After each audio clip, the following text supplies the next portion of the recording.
Wih,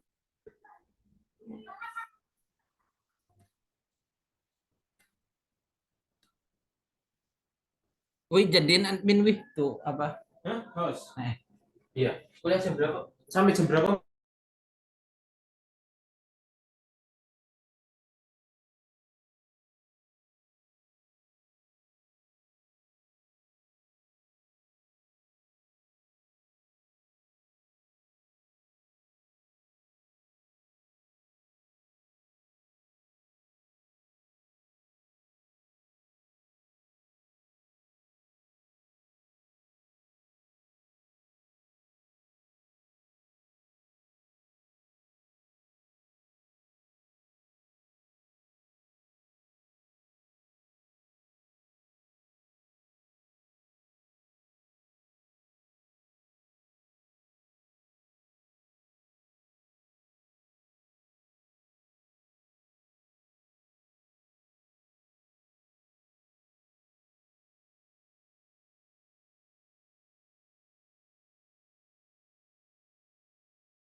Oke, Assalamualaikum warahmatullahi wabarakatuh. Bapak Ibu, Waalaikumsalam warahmatullahi wabarakatuh.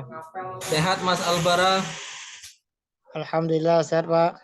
Lagi di mana nih? Kok kameranya dimatiin? Monggo Bapak Ibu yang kameranya lagi dimatiin. Saya pengen lihat. Oh, lagi di mana nih? Lagi mau sholat atau khutbah Jumat, Mas? Mas Kais sehat, Mas Kais? Sehat Pak, Alhamdulillah. Mas Wahyu, Abi Wahyu sehat? Alhamdulillah Pak sehat. Oke, alhamdulillah. Oke, kita mulai aja ya. Nanti yang lain apa ya?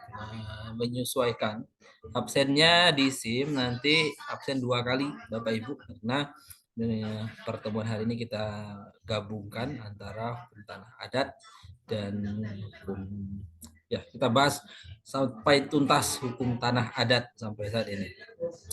Oke, baik Bapak Ibu, sebelum kita mulai, saya ingin tanya dulu sedikit terkait dengan tanah adat di daerah masing-masing. Nah, masih adakah tanah adat di daerah Bapak Ibu? Silahkan, ada yang mau menanggapi?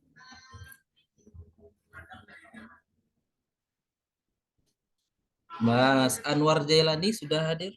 Mas Anwar? Sudah Pak. Mas Anwar Jailani di tempat Mas di mana asalnya? Asli mana Mas Anwar? Datang dari mana? Oh, dari Palestina ya? Majalengka Pak. Kalau kira-kira di Majalengka, masih dengar tanah adat nggak Mas di Majalengka itu? Kayaknya udah nggak ada deh Pak. Oh, kayaknya sudah nggak ada. Oke, jadi tanah adat itu jarang-jarang sekali kita temukan ya. Terutama di wilayah-wilayah Jawa, Jawa Tengah, Jawa Barat, Jawa Timur. Nah, Paling yang paling dekat itu yang kemarin kata Bapak dijadikan bahan UTS kemarin di Brebes itu. di Brebes itu juga sudah dimasukkan ke dalam aset negara, Mas. Jadi tidak masuk lagi dengan apa tuh namanya itu tanah adat. Jadi monggo yang di daerah lain yang selain di Jawa, yang biasanya ini di daerah Sumatera, terutama Sumatera bagian utara, bagian ke barat dan ke timur masih ada, lengkap masih ada. Terus juga di Kalimantan, ada yang dari Kalimantan. Oke, ada lagi yang kalau Mas Abi Wahyu, Saya dari Jawa sendiri Pak, oh Kudus dari Pak. Jawa, punya tanah adat Mas? Kalau Kudus banyak ya Pak, masalah adatnya itu. Oke, tanah adat itu tanah bukan tanah dari apa ya Mas, dari turunan orang tua, tapi tanah itu yang diwariskan kepada misalkan keluarga Mas Abi Wahyu turun temurun. Ada tanah yang seperti itu Mas? Kurang paham ya Pak, kalau daerah sini sendiri. Kurang paham Mas Abi Wahyu. Kalau Mas Keis yang dari Medan? Dari Sidoarjo Pak. Kurang tahu juga Pak. Dari mana Mas? Dari Sidoarjo, Jawa Timur. Sidoarjo ya. Yang dari Medan siapa ya? Saya lupa kemarin. Mas Albara? Iya Pak, masih banyak Pak. Masih banyak. Mas Albara dari mana? Sumatera Barat Pak. Oh iya. Apa namanya di Sumatera Barat, Mas? Tanah ulayat. Tanah wilayah atau tanah pusako Pak. Tanah pusako tinggi. Nah, itu yang sering dijadikan apa tuh? Objek konflik antar keluarga. Jadi Mas Albara ini dari Sumatera Barat. Jadi tempat saya tinggal juga Bapak Ibu. Jadi setiap suku itu punya tanah. Oke. Berarti Sumatera Barat satu ya. Ada lagi yang mau nambahkan di daerah lain yang selain Sumatera Barat? Ada? Yang dari Ambon kalau nggak salah ada ya kemarin dari Ambon, dari Maluku Utara. Kok Ambon sih? Maluku Utara, dari Ternate. Yang dari Sulawesi? Oke, Sulawesi ya ada ya. Oke, Bapak Ibu, kita mulai perkuliahan terkait dengan tanah. Mungkin ini agak sedikit apa ya, kurang karena tidak ada lagi kondisi tanah tersebut di daerah kita, tapi ada di daerah-daerah yang masih ada persekutuan adatnya kuat. Nah, tanah tersebut bisa dinamakan dengan tanah ulayat, tergantung kalau di Sumatera Barat namanya tanah pusako. Nah, intinya tanah ulayat itu, tanah itu tidak boleh dijual, tidak boleh juga disewakan, dan tidak boleh juga diserahkan atau diwariskan. Nah, tanah ini merupakan tanah pemilik apa ya namanya itu? Milik satu kaum itu loh. Miliknya komunal. Jadi bentuk tanah ini miliknya komunal. Oke, saya dijelaskan dasar hukum dulu terkait dengan tanah adat ini. Kenapa tanah adat tersebut tidak diapakan saja, tidak dinasionalisasikan saja. Jadi masyarakat adat itu dianggap tidak punya tanah, kemudian tanah tersebut diserahkan saja kepada pemerintah. Kenapa tidak seperti itu? Karena kita lihat di dalam undang-undang kita, di Undang-Undang 5 tahun 60. Sebentar, saya share dulu ya. Nah, di dalam Undang-Undang 5 tahun 60 tentang Undang-Undang Pokok Agraria ini, Bapak Ibu, menjelaskan bahwa di dalam pasal 9, di pasal 5, dalam pasal 5, menjelaskan bahwa hukum agraria yang berlaku atas bumi, air, dan ruang angkasa ialah hukum adat, sepanjang tidak bertentangan dengan kepentingan nasional dan negara yang berdasarkan azas pemersatuan bangsa dengan sosialisme nasional Indonesia serta dengan peraturan-peraturan yang tercantum dalam undang-undang ini dan dengan peraturan-peraturan lainnya, segala sesuatu yang mengindahkan unsur-unsur berdasarkan hukum agama. Oke, coba kita analisis dulu pasal 5 ini. Oke, hukum agraria atau hukum pertanahan ya, hukum pertanahan yang berlaku terhadap bumi, air, dan ruang angkasa ialah hukum adat. Nah, jadi ini dasar pertama dulu yang kita perlu lihat. Jadi saya highlight terlebih dahulu.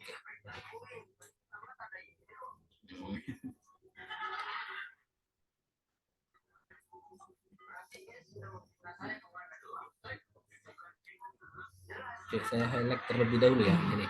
Nah,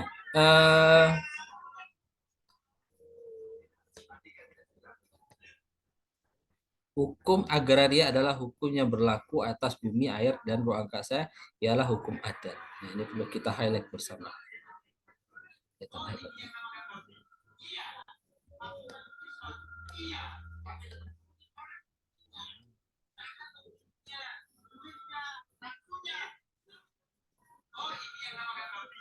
Kok bisa di highlight ya?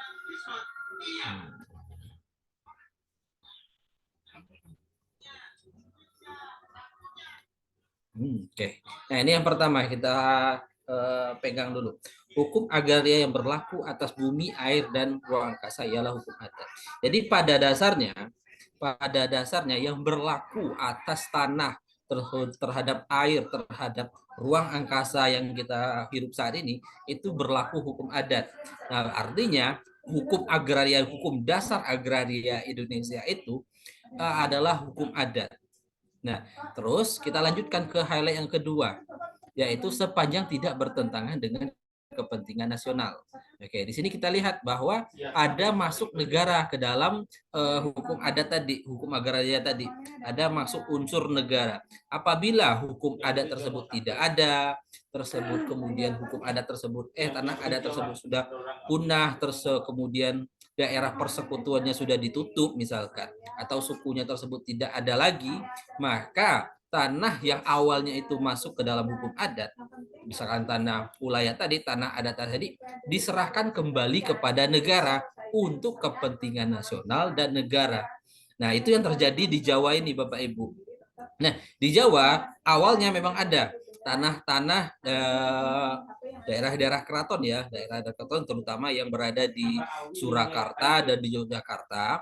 Nah, tanah tersebut sebelumnya itu adalah tanah adat wilayah mereka. Kemudian karena masyarakatnya semakin heterogen, banyak datangnya pendatang ke sana sehingga tanah tersebut semakin menipis. Nah, kemudian tanah tersebut diangkat atau di apa itu nama istilahnya itu diambil alih oleh negara, bukan diambil alih sih, dikuasai oleh negara untuk kepentingan nasional tadi. Nah, di dalam Undang-Undang Dasar 45, negara itu tidak memiliki hak hak milik, tapi adalah hak menguasai. Oke, itu ya terhadap kepentingan nasional. Oke, lanjut kita highlight yang kedua, yang berdasarkan persatuan dan sosialisme Indonesia. Oke, ini perlu di highlight berikutnya. Ada 10 itu Itu yang RPL lumayan loh Pak, yang saya kirim. Iya, RPL. Oke, suara saya bercampur-campur gak? Teraduk-aduk jelas Bapak Ibu? Di sananya. Iya Pak, teraduk dikit Pak. Oh, teraduk dikit. Yang penting suruh isi dulu aja. Nanti habis ini kita Oke, sebentar ya, tak pindah dulu. Iya. Kapan sih Pak? Mereka itu maaf ya Pak. Coba gimana mau?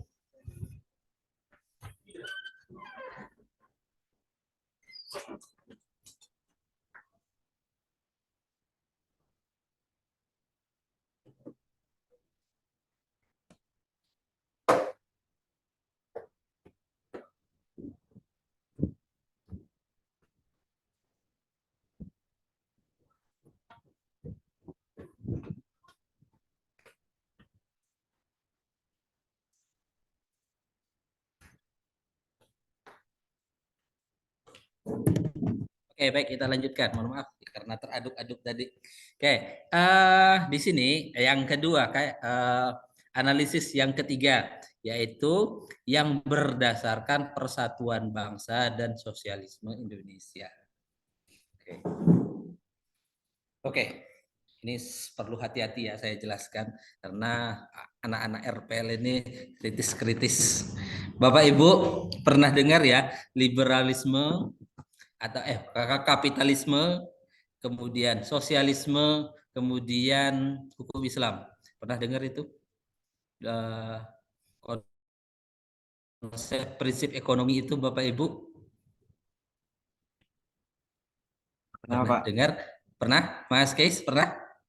Kenapa? Oke. Nah, jadi tidak perlu ya. Kalau kapitalisme itu gimana Mas konsepnya Mas? Mas Keis. Kayak saling berlomba-lomba gitu Pak, bebas. Oh, oke, bagus. Kalau sosialisme? Sosialisme kayak seperti dipukul rata dan dipegang oleh Bagus, pemerintah. dipukul rata. Kalau terakhir konsep Islam, apa ya nama Islam ya namanya, konsep ekonomi Islam. Jadi ada 3 konsep ekonomi. Kalau konsep ekonomi yang pertama, betul yang disampaikan Mas Keis tadi. Yang pertama itu kapitalisme. Kapital artinya dia itu kapital itu artinya modal ya Bapak Ibu. Semakin banyak modal seseorang, itu semakin dia akan semakin kaya. Semakin dia menguasai pasar. Semakin banyak dia menggunakan modal, semakin kuat dia menguasai pasar tersebut. Oke, itu konsep yang pertama kapitalisme. Yang kedua konsep sosialisme, konsep ekonomi sosialisme. Ini yang digunakan dalam Undang-Undang 5 tahun 60. Nah, ini beda ya Bapak Ibu. Jangan disamakan dengan komunis ya. Hati-hati sekali, sosialisme itu bukanlah komunis. Sosialisme itu menyamaratakan. Artinya setiap warga negara itu berhak untuk hidup sejahtera, berhak untuk memiliki tanah. Nah, itu yang ada di dalam Undang-Undang 5 tahun 60. Nah, ini yang dianut dalam Undang-Undang 50 ini. Undang-Undang 5 tahun 60 ini. Jadi, setiap kepemilikan terhadap tanah, setiap warga negara itu berhak untuk memiliki tanah. Nah, itu dinamakan dengan sosialisme, persatuan berdasarkan persatuan bangsa. Termasuk juga aset yang ada di dalam tanah tersebut. Asetnya berupa mineral ataupun air, bukan air sih, termasuk mineral, emas, dan ada tembaga-tembaga ataupun hasil bumi yang ada di tanah tersebut, mereka warga Indonesia berhak untuk mendapatkan kesejahteraan dari hasil tersebut. Nah, nih konsep sosialisme di Indonesia ini artinya pemerintah itu berhak untuk mengelola apa itu namanya itu, mengelola tanah, air dan udara itu digunakan kemakmuran masyarakat. Nah, pengelolaan tanah air tersebut digunakan untuk pengelolaan masyarakat sehingga diharapkan masyarakat itu dipukul rata semua, sama penghasilannya sama, kesejahteraannya sama, dan sama juga mendapatkan fasilitas-fasilitas dari negara. Nah, itu konsep dari sosialisme. Terus terakhir yaitu konsep Islam. Nah, konsep Islam mungkin sudah hafal ya, sudah tidak perlu saya jelaskan lagi. Jadi kalau Islam itu seseorang itu boleh dikategorikan sebagai orang yang kaya, boleh melakukan aktivitas bisnis, boleh melakukan apa ya namanya itu kegiatan bisnis itu semaunya sampai mendapat keuntungan yang sebesar-besarnya. Dengan modal yang sekecil-kecilnya boleh mendapatkan keuntungan sebesar. Tidak dibatasi masyarakat itu untuk mencari rezeki. Nah, tapi ada konsekuensinya. Apabila seseorang sudah mencari rezeki, mencari nilai-nilai rupiah ataupun mencari mendapatkan aset, ada namanya nisab, batas untuk membayar, namanya zakat mal ya Bapak Ibu ya kalau nggak salah saya, zakat mal. Zakat mal itu menjadi batas dari kekayaan seseorang. Apabila sudah sampai nisab zakat harta tersebut yang dikumpulkan seseorang tersebut, maka dia wajib memakmurkan orang yang belum makmur. Nah, gitu ya. Zakat mal tadi melalui konsep zakat mal tadi, orang-orang tersebut orang itu boleh berlomba-lomba untuk mencari rezeki. Dalam Islam seperti itu. Boleh mencari rezeki sebanyak-banyaknya, tapi ingat ada nisabnya. Apabila sudah memenuhi batas ataupun bila sudah mencukupi, maka harus disalurkan ke bawah lagi. Disalurkan ke bawah melalui zakat tadi. Nah, yang dari bawah tersebut melalui penyaluran tersebut juga akan terbantu oleh orang yang kaya tadi. Jadi tidak seperti konsep liberal Bapak Ibu. Kalau konsep liberal tidak ada konsep zakat mal tadi. Yang ada namanya konsep pajak. Tapi kalau konsep pajak itu lebih ke negara, bukan ke apa itu namanya itu, bukan ke langsung ke masyarakat yang membutuhkan. Nah, itu dinamakan dengan konsep Islam. Kalau liberal. Nah, liberal tadi yang kaya ya semakin kaya. Dia akan melalui pemerintah, melalui menyalurkan pajaknya tadi. Nah, terus kalau konsep sosialisme itu dipukul rata semuanya, semuanya harus sejahtera. Nah, jadi ada pembatasan-pembatasan yang dilakukan oleh pemerintah tadi. Nah, dipukul rata semuanya harus sejahtera. Kemudian kalau konsep Islam, seseorang itu boleh melakukan mengumpulkan harta sebanyak-banyaknya, mengumpulkan modal sebanyak-banyaknya, tapi ingat ada batasannya. Batasannya apabila sudah sampai satu nisab, balikkan lagi ke bawah, disalurkan lagi ke bawah. Nah, itu dinamakan dengan konsep Islam. Oke, jadi di dalam hukum agraria kita menganut azas sosialisme. Artinya pemerintah berpegang penuh terhadap kekayaan negara tadi. Nah, ini yang dinamakan dengan konsep apa ya namanya ya? Konsep sosial. Nah, tapi untuk kekayaan apa ya? Tapi untuk kekayaan alam yang dan tanah saja. Oke, selanjutnya serta dengan peraturan-peraturan ini bisa di skip.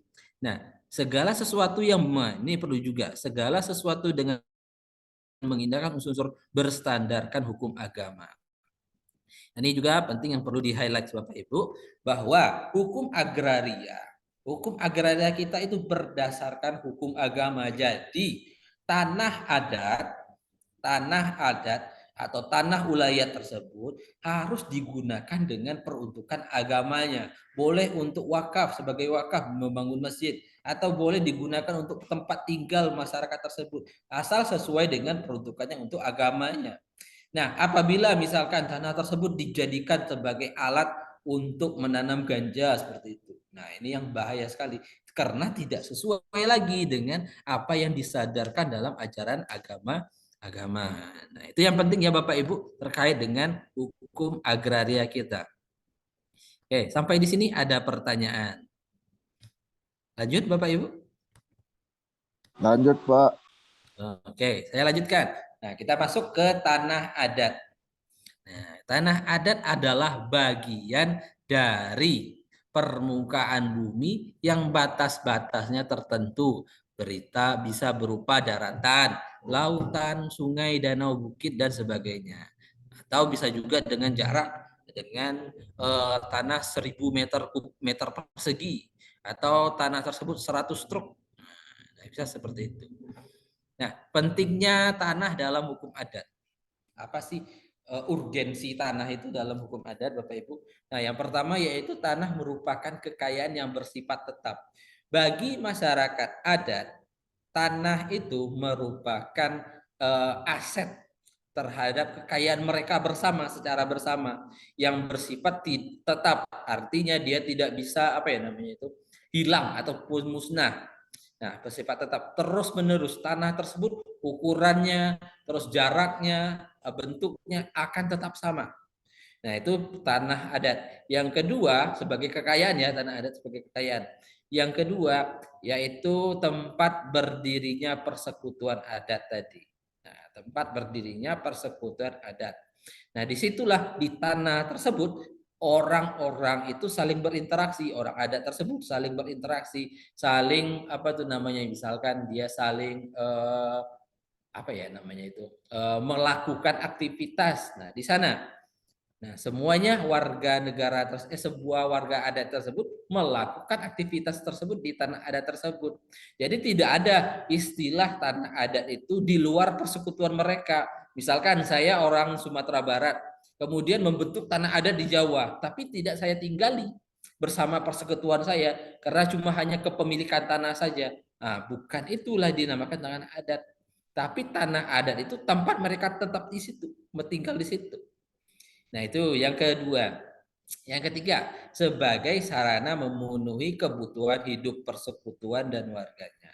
Misalkan dia sebagai tempat bercocok tanam. Nah, dari hasil tanah tersebut tempat dia bercocok tanam, tempat berladang, dan tempat tambak-tambaknya tersebut. Nah, di situ mereka masyarakat adat tersebut mengambil memenuhi kebutuhannya dengan cara bercocok tanam, kemudian dengan cara apa ya namanya, memancing ikan atau berladang seperti itu. Yang terakhir nomor 4 yaitu tempat dikebumikan warga persekutuan tersebut apabila dia meninggal. Nah, di sini apabila apa ya namanya itu warga adat tersebut meninggal, dia tidak dikebumikan di tempat lain, Bapak Ibu. Tapi dia dikebumikan di tempat dia tinggal tersebut, di tanah adat tersebut. Nah, oke, tidak di pemakaman umum, tapi di tanah pemakaman yang disediakan oleh masyarakat adat tersebut. Terus ya kelima yaitu sebagai pemersatu persekutuan.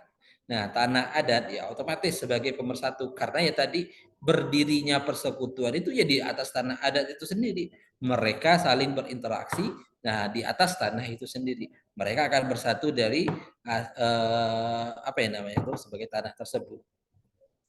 Yang terakhir yaitu yang keenam tempat bermukim roh-roh leluhur dan pelindung persekutuan. Nah, ini kalau dalam masyarakat animisme Bapak Ibu, mereka percaya bahwa tanah tersebut ada kaitannya dengan pendahulu mereka atau sebagai orang-orang yang dianggap suci, sakral ataupun bisa juga roh-roh pendahulu leluhurnya, mereka bersemayam di tanah tersebut.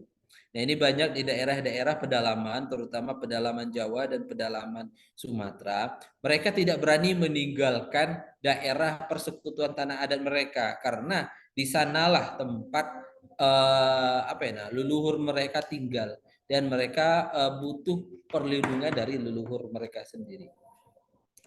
Oke, kita lanjutkan ke lahir hak persekutuan. Kapan apa ya namanya itu? Tanah adat itu lahir. Nah, tanah adat ada lebih dulu adalah hak persekutuan. Awalnya manusia hidup nomaden. Kemudian dengan bersekelompok melingkar membentuk suatu pengembaraan sehingga membentuk tanah tadi.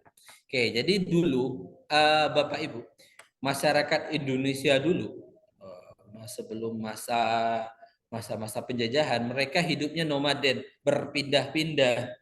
Nah, berpindah-pindah tapi secara berkelompok. Nah, kemudian kelompok tersebut semakin hari semakin banyak. Gak mungkin kelompoknya itu-itu saja. Mereka butuh tempat tinggal yang bisa untuk apa ya namanya itu menetapkan mereka, tempat tinggal mereka.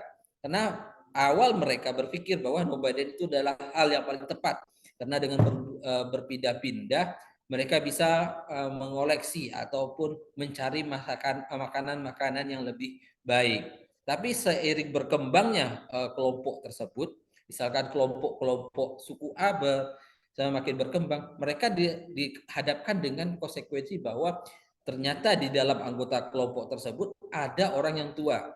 Orang tua yang tidak bisa sanggup hidup nomaden terus-menerus. Dan kemudian ada lahir keturunan dari mereka yang sifatnya itu tidak bisa dipaksakan untuk nomaden. Untuk berpindah-pindah. Kemudian mereka berpikir untuk mencari tempat tinggal yang tetap. Nah, kemudian dibuatlah suatu kesepakatan bahwa wilayah mereka ini sebanyak ini. Nah, disitulah dalam wilayah tersebutlah mereka mencari rezeki untuk memenuhi kebutuhan mereka. Nah, itu yang pertama yaitu semua anggota kelompok merasa berhak. Nah, akibat dari apa tadi? Akibat dari pembentukan tanah tersebut, mereka setiap anggota kelompok itu merasa bahwa tanah itu bukan pemilik ketua suku saja, tapi mereka semua berhak untuk semua bidang tanah yang ada dalam wilayah tersebut. Kemudian semua anggota merasa berhak untuk memungut hasil dari tanah tersebut. Apabila tanah sudah ditetapkan, misalkan wilayah kita sampai dari ujung sana ke ujung sana misalkan katanya. Nah, dari sepanjang ujung sana ke ujung sana itulah mereka akan mencari rezeki, memungut hasil dari pengembaraan mereka tersebut. Nah, di dalam tanah tersebut, di dalam tanah tersebut belum ada hak perseorangan situ. Jadi tidak bisa misalkan kita membuat, misalkan di Sumatera Barat ya, misalkan ini yang sering terjadi konflik Bapak Ibu. Banyak orang yang tidak paham antara hak komunal atau tanah yang sifatnya tanah pusako itu, kalau bahasa Indonesia apa ya tanah pusako? Oh, tanah ulayat itu, tanah adat itu. Lupa mereka bahwa mereka itu tinggal di wilayah adat mereka, tanah adat. Nah, mereka langsung menghak milikkan tanah tersebut. Nah, sehingga tanah tersebut menjadi konflik. Nah, itu yang sering terjadi di Sumatera Barat, Bapak Ibu. Orang itu mengaku apabila kita sudah lama tinggal di tanah tersebut, kemudian kita merasa tanah tersebut adalah milik kita. Nah, itu kemudian kita hak milikkan, kita adukan ke BPN, kita buat sertifikat hak miliknya. Tapi setelah ditelisik, tanah tersebut merupakan tanah ulayat. Nah, sifat dari tanah ulayat itu tidak bisa dijadikan hak milik, Bapak Ibu. Nah, sifat dari tanah adat itu tidak bisa dijadikan hak milik. Nah, kemudianlah terjadilah konflik seperti itu. Oke, lanjut kita ke hak persekutuan atas tanah dan hukum adat. Nah, hak setiap jengkal tanah adalah dalam wilayah persekutuan. Kewenangan persekutuan untuk memanfaatkan. Jadi orang yang dalam suku tersebut berhak untuk memanfaatkan untuk keperluan persekutuan. Misalkan kantor lembaga adat, tempat ibadah, jalan, saluran irigasi, dan sebagainya. Kemudian kewenangan persekutuan untuk mengatur pencadangan, pemanfaatan semua bidang tanah dalam wilayah persekutuan. Kemudian kewenangan persekutuan untuk mengizinkan warga persekutuan untuk membuka, mengelola, memanfaatkan sebidang tanah tertentu sehingga warga itu memperoleh hak kewenangan. Nah, kewenangan untuk persekutuan untuk mengurus atau mengatur bidang tanah dalam wilayah persekutuan, baik antara warga persekutuan maupun dengan pihak luar. Nah, istilah hak persekutuan itu di Ambon namanya patuan. Kalau di Jawa wewengon, Kalimantan Panyamentu, terus Mindanao itu ada nama-namanya itu. Oke. Lanjut kita ke hak perseorangan terhadap tanah. Jadi di dalam tanah wilayah adat ini, ada hak perseorangan. Ada hak perseorangan terhadap tanah ulayat itu. Jadi gini Bapak Ibu, misalkan saya masuk ke dalam suku A misalkan. Suku A itu punya tanah ulayat. Nah, hak saya terhadap tanah itu apa saja? Nah, yang pertama yaitu hak saya terhadap tanah tersebut adalah hak untuk memungut hasil, mengambil misalkan mengambil kayu, mengambil rotan, mengambil damar dan lain-lain. Nah, itu hak saya yang pertama untuk mengambil hasil dari pertanian tersebut. Mengambil hasil, ingat ya, mengambil hasil bukan untuk menguasai tanah tersebut, menjadikan hak milik. Yang kedua, apabila sudah dapat izin dari persekutuan, saya bisa juga membuka dan mengusahakan terus-menerus bidang tanah tersebut untuk membuat pemukiman, membuat rumah, membuat sawah dan membuat tambang. Jadi tingkat lanjutnya, tapi harus mendapat izin dari persekutuan dulu. Ngomong sama ke persekutuan kita, ngomong sama kepala suku bahwa saya ingin membuat rumah di tanah adat tadi. Ngomong sama kepala sukunya saya ingin membuat sawah di tanah ulayat tadi. Nah, itu yang penting. Terakhir yaitu dengan izin persekutuan juga. Dia bisa harus melakukan transaksi. Transaksi yang bertujuan dengan pihak lain, misalkan untuk menyewakan tanah tersebut. Nah, harus dapat izin dari persekutuan juga. Nah, oke. Okay. Nah, hak persekutuan dengan hak perseorangan. Artinya gini Bapak Ibu. Ada di dalam tanah adat itu ada hak persekutuan, hak secara bersama dan hak perseorangan. Nah, ini saya gambarkan dengan teori balon ya. Teori balon ini perlu digambarkan. Sebenarnya ini perlu digambarkan. Saya stop sekarang.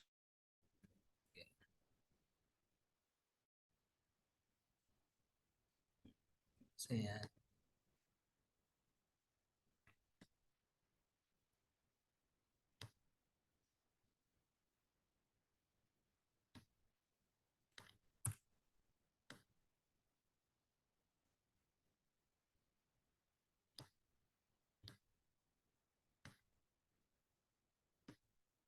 Oke, nah ini contoh dari teori balon yang saya maksud ini. Mana ya ini? Bukan.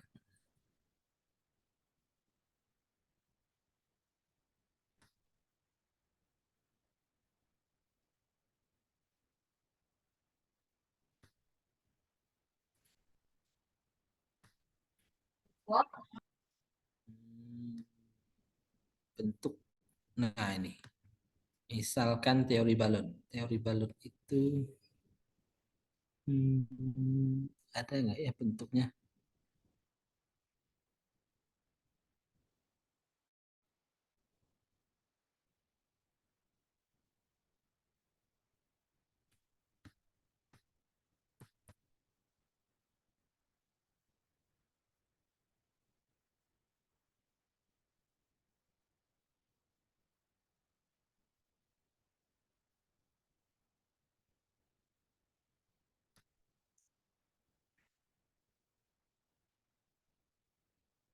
Wah ini. Coba kita pakai ya. Oke. Ini anggap saja balon ya Bapak Ibu. Ini bulat, anggap ini bulat. Atau kita ganti pakai gambar saja. Pakai pen.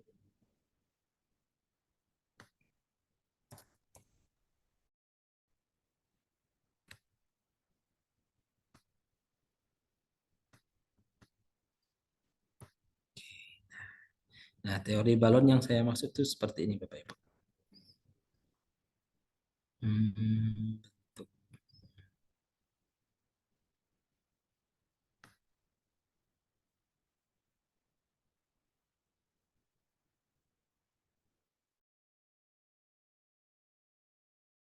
Nah, ada lingkaran satu lagi, kita buat lingkaran satu lagi. Ini lingkaran. Nah, yang kotak yang berlingkaran pertama ini adalah hak persekutuan. hak persekutuan. Nah, hak persekutuan ini hak persekutuan. Kemudian lingkaran yang kedua yaitu hak apa tuh namanya tuh hak eh, hak perseorangan. Nah, apabila hak persekutuan ini kecil, misalkan hak persekutuan ini besar, awalnya besar, kemudian hak perseorangannya itu kecil, maka ini akan berubah seperti ini, akan tetap seperti ini. Nah, jadi apabila hak persekutuannya besar, maka hak perseorangannya kecil. Artinya dimanfaatkan secara bersama itu lebih banyak daripada dimanfaatkan secara sendiri. Tapi apabila misalkan hak persekutuannya kecil, kemudian berarti hak perseorangannya gede. Nah, jadi hak persekutuannya itu yang dimanfaatkan tanah tersebut secara bersama-sama itu kecil, tapi tanah tersebut bisa menjadi milik perorangan, bukan dikelola oleh perorangan. Nah, seperti itu gambaran dari teori balon tersebut yang saya maksud. Oke. Nah, hak atas tanah, transaksi atas tanah. Bisa juga dalam hukum perdata yaitu jual beli tanah, hibah tanah, tukar menukar, dan wakaf tanah. Nah, kemudian ada hak yang berhubungan dengan tanah, pinjam meminjam, gadai tanah, sewa menyewa, dan bagi hasil tanah. Nah, pengaruh terhadap hukum adat yaitu pengaruh hukum Islam, kolonial Belanda, dan RI. Nah, oke. Nah, ini jadi kalau kita masukkan ke dalam hukum adat, hukum tanah adat, transaksi atas tanah itu tidak bisa kita gunakan transaksi atas tanah, tapi yang kita gunakan adalah transaksi yang berhubungan dengan tanah. Supaya aset tersebut tetap, yaitu kalau tidak bisa kita jual beli tanah, tidak bisa kita menghibahkan tanah, tidak bisa kita menukar tanah atau mewakafkan tanah adat. Jadi yang bisa kita lakukan adalah terhadap tanah adat yaitu transaksi yang berhubungan dengan tanah. Bisa pinjam meminjam, gadai tanah, sewa menyewa tanah, dan bagi hasil tanah. Nah, itu yang dimaksud dengan hukum adat terhadap tanah tadi, Bapak Ibu.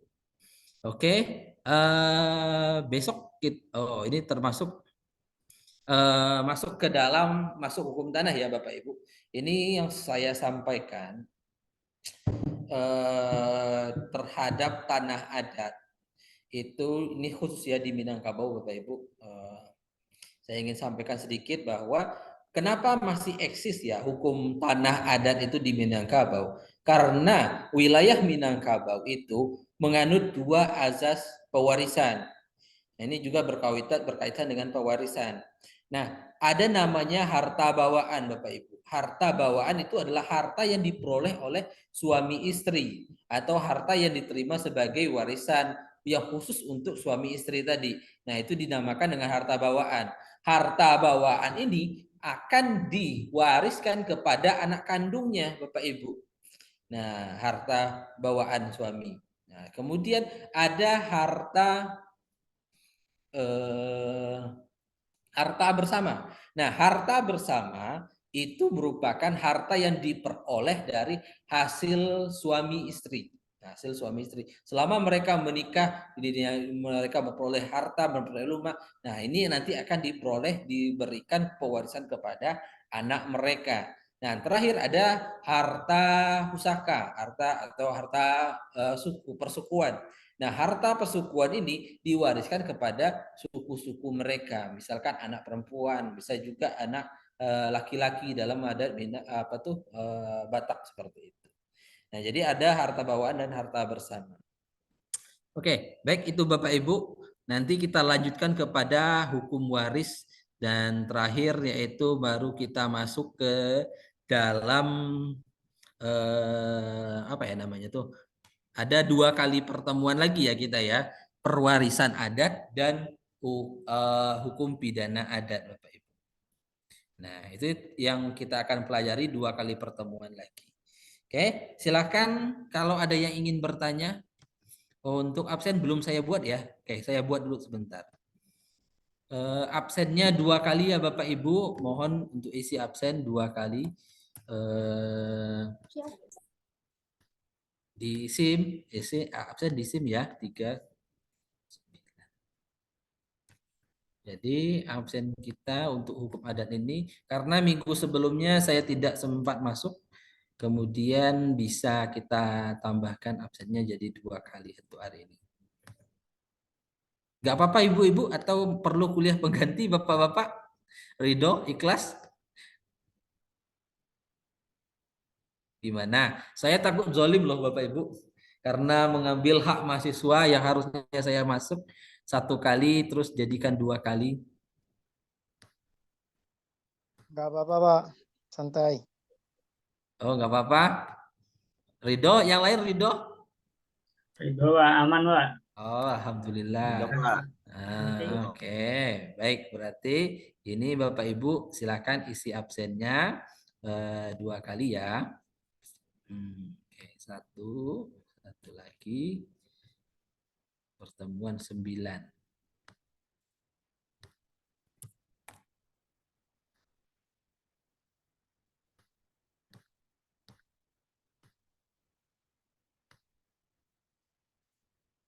Oke, pertemuan 8 dan pertemuan 9 mohon absennya 2 kali.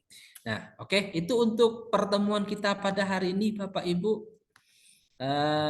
Mungkin materi dari saya sampaikan cukup. Kalau tidak ada pertanyaan, monggo Bapak Ibu bisa menyalakan kamera terlebih dahulu untuk saya screenshot. Yang lain silahkan Bapak Ibu.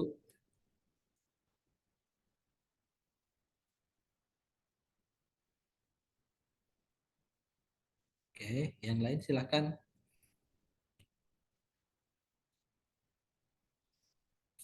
Mas Hayatul, apa kabar? Sehat? Belum azan ya di sana? Mas Fikri?